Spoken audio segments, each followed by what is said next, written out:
काँग्रेसचे ज्येष्ठ नेते नारायण राणे काँग्रेसला सोड चिठ्ठी देणार की काय अशी चर्चा आता पुन्हा एकदा रंगू लागली।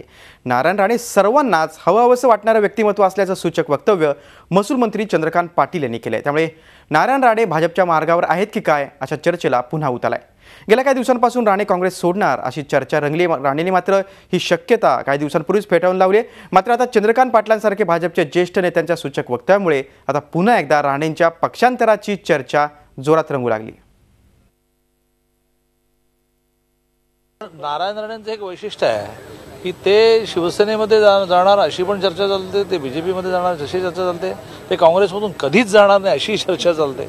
अशी व्यक्तिमत्व फार कमी असतात। नारायण राणेंचं असं व्यक्तिमत्व आहे की ते सगळ्यांनाच हवं असं वाटतं। भाजपमध्ये आलं तर स्वागत नाही, आता असं आहे की प्रकाश अण्णा आवाडे, नारायण राणे अशा सगळ्या विषयामध्ये भारतीय जनता पार्टीचे जे त्या ठिकाणचे कार्यकर्ते आहेत त्यांच्याशी बोलून निर्णय करावा लागतो।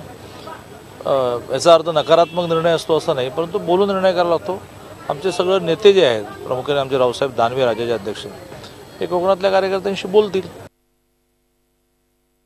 काँग्रेसनं आजपर्यंत अनेक चढ उतार पाहिलेले आहेत आणि या चढ उतारामधून भाजपसुद्धा एकदा 2 खासदार होते, त्यांची सत्ता आली, लोकशाहीत हे घडतं आणि म्हणून ज्या काही चर्चा असतील त्या पक्षाच्या लेवलवर आम्ही बसून चर्चा करू आणि त्याच्या संबंधीचे निर्णय घेऊ। पक्ष असा आहे, नारायण राणे असतील, अशोकराव असतील, आम्ही सगळी उच्चस्तरीय कमिटी प्रदेश काँग्रेसच्या लेवलमध्ये आहे। मी आहे, त्याच्यामध्ये पृथ्वीराज चव्हाण, आणखी काही लोक आहेत। आम्ही एकत्र बसून या संबंधी निर्णय घेऊ। झी 24 तास रहा एक पाऊल पुढे।